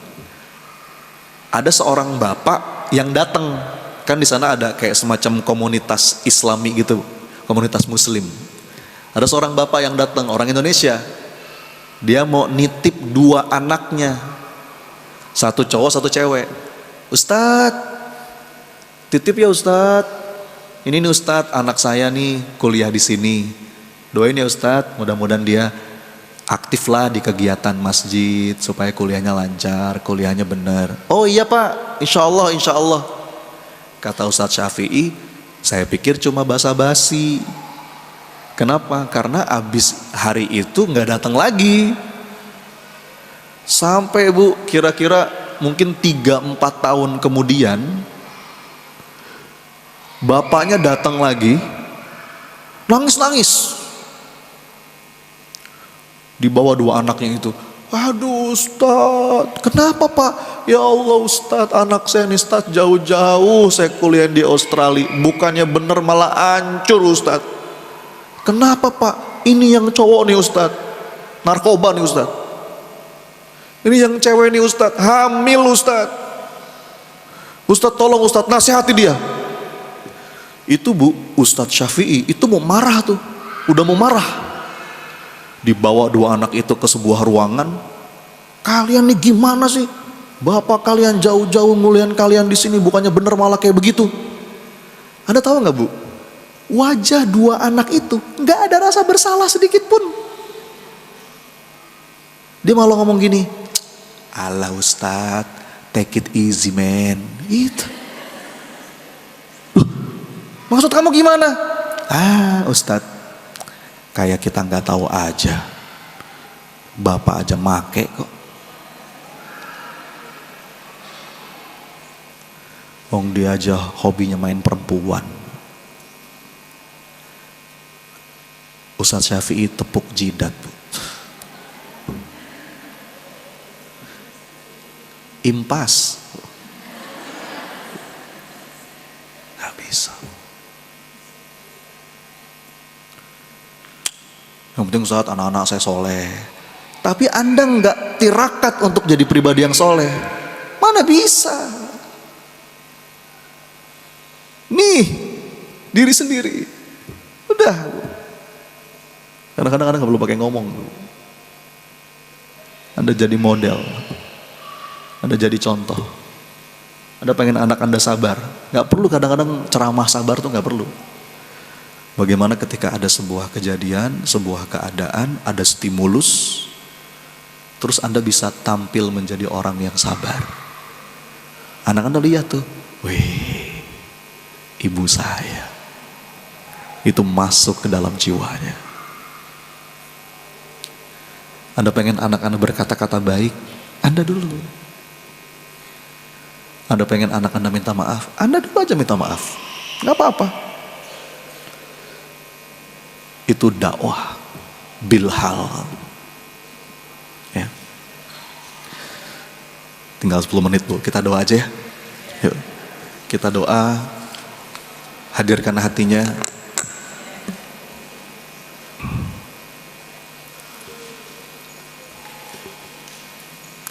Ini sesi yang paling penting Bu. Beneran. Saya itu kalau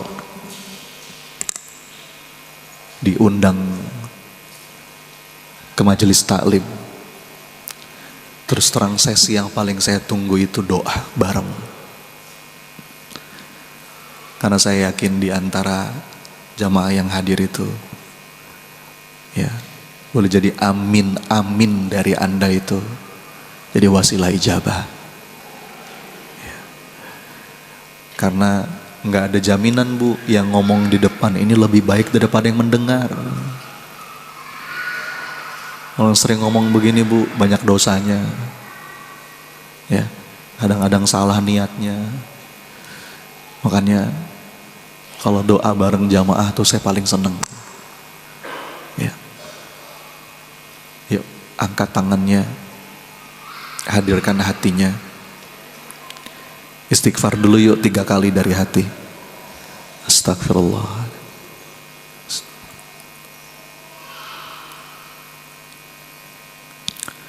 Salawat kepada Nabi. Allahumma salli wa sallim wa barik ala Muhammad wa ala alihi wa ashabihi ajmain.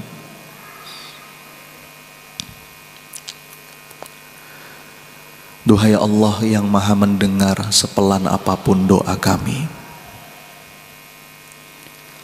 Duhai Allah yang maha menatap pertemuan kami pagi hari ini. Ya Allah, kami datang ke sini gak ada niat lain ya Rabb, kecuali ingin jadi hamba yang lebih baik. Maka ya Allah, catatkan siapapun yang hadir pada hari ini, tiap langkahnya Engkau jadikan amal soleh. Catatkan ya Rabb siapapun yang hadir pada hari ini, tiap langkahnya Engkau jadikan penggugur dosa. Ya Allah, jika ada di antara kami yang sedang sempit, lapangkan ya Allah. Ya Allah, jika ada di antara kami yang sedang merasa sulit dalam urusannya, mudahkan ya Allah. Jika ada di antara kami yang sedang sedih, resah, gelisah, karuniakan ketenangan pada jiwanya ya Allah. Jika ada di antara kami ya Allah yang sedang sakit, sedang terluka, lahir atau batinnya, sembuhkan ya Allah. Kalau ada di antara kami yang sedang berat ya Allah, sedang bingung, ringankan, kuatkan pundaknya, berikan petunjuk padanya ya Allah. Kalau ada di antara kami yang sedang punya hutang ya Allah, tolong mudahkan untuk bisa lunas ya Allah. Jangan biarkan kami wafat dengan meninggalkan banyak hutang ya Allah. Kalau ada di antara kami yang rindu pengen umroh haji, ya Allah, izinkan kami semua yang ada di sini bisa merasakan wukuf di Arafah-Mu, bisa sujud langsung di depan Ka'bah-Mu, bisa duduk bersimpuh di masjid Nabi-Mu. Ya Allah, jadikan pasangan kami, keluarga kami, anak-anak kami soleh soleha, penyejuk hati kami. Rabbana hablana min azwajina wa zurriyatina qurrata a'yun waj'alna lil muttaqina imama. Bapak Ibu, saya berikan kesempatan, silakan doa masing-masing. Ayo silakan, apapun itu. Apa yang sekarang terlintas di pikiran Anda? Anda lagi berharap ditolong sama Allah dalam urusan apa? Yuk minta sekarang. Apa yang ingin Anda adukan di hadapan Allah? Silakan. Amin ya Allah. Amin ya Allah. Silakan Bu, Pak. Apapun yang sekarang terlintas di pikiran, yuk kita minta sama Allah, kita adukan kepada Allah. Ya Allah, mudahkan ya Rabb. Ya Allah, kuatkan ya Allah. Allahumma yassir wa la tu'assir. Amin ya Allah. Amin ya Allah.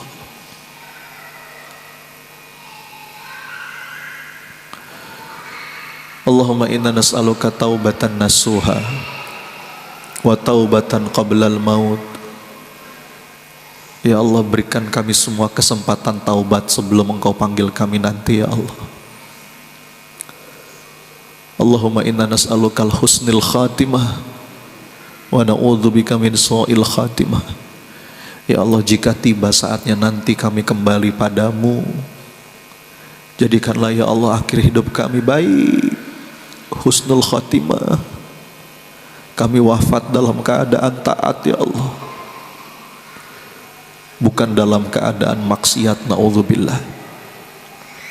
Ya muqallibal qulub, tsabbit qulubana ala dinik. Ya Allah, Engkau yang maha membolak-balik hati, tetapkan hati kami di jalan ketaatan di sisa umur kami ya Allah.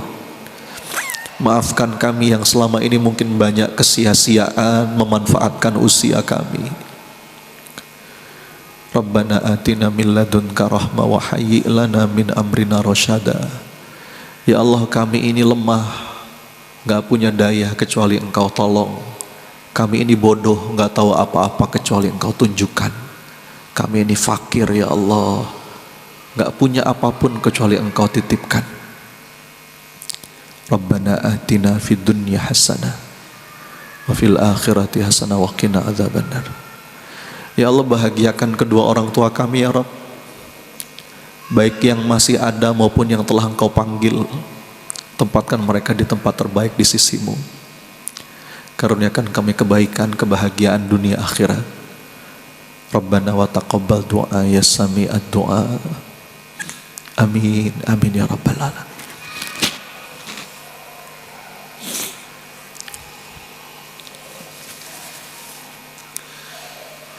Hadirin Bapak Ibu jamaah sekalian,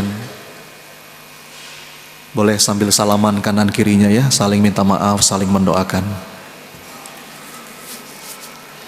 Saya minta maaf tidak semua pertanyaan bisa saya jawab. Terima kasih atas kehadiran dan kesempatan berbaginya pagi hari ini. Semoga ada manfaatnya. Kita tutup dengan kafaratul majlis. Subhanakallahumma wa bihamdika asyhadu an la ilaha illa anta astaghfiruka wa atubu ilaik. Assalamualaikum warahmatullahi wabarakatuh.